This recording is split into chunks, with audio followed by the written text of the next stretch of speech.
Lesson for June 22nd. We continue in our study of Ezekiel, and we'll be looking today at chapter 24. If you want to put a little term up there at the top, you might put the term acting parable. Actually, I have that Roman numeral 1. You can circle it. That's the key theme we'll be looking at in this lesson, acting parables. Let me give you a quote from Dante to begin with. He said, "In the middle of the journey of life, I found myself in a dark wood." Now that's not only an individual experience, it's also the experience of nations at times. We're going through life and all of a sudden we go into this dark tunnel, this dark wood. The lights are out. Things seem to be falling apart. That is precisely what happened to Judah in the time when Ezekiel is carrying out his prophecy.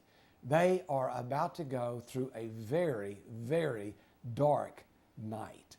And in this lesson, Ezekiel focuses the attention of the exiles on that dark night. So, Roman numeral 1.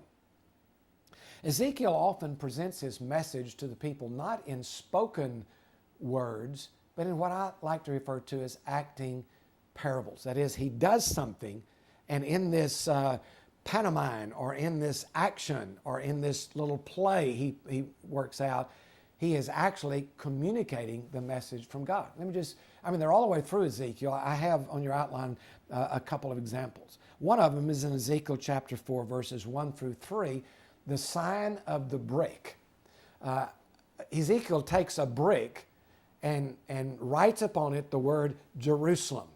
And he sets the brick down on the ground, representing the city of Jerusalem. And then he actually configures this whole thing of armies coming and surrounding the brick and destroying the brick. He plays out this message of the invading armies coming and taking control and destroying Jerusalem, which is represented by this brick.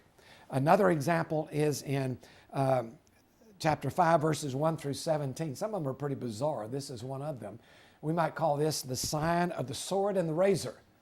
He takes a razor and shaves off all of his hair and all of his beard, and then he gets all of that hair together and he lights a fire to it and burns a third of it, and then he gets a sword and begins to slash through this hair, and then he scatters the rest of it.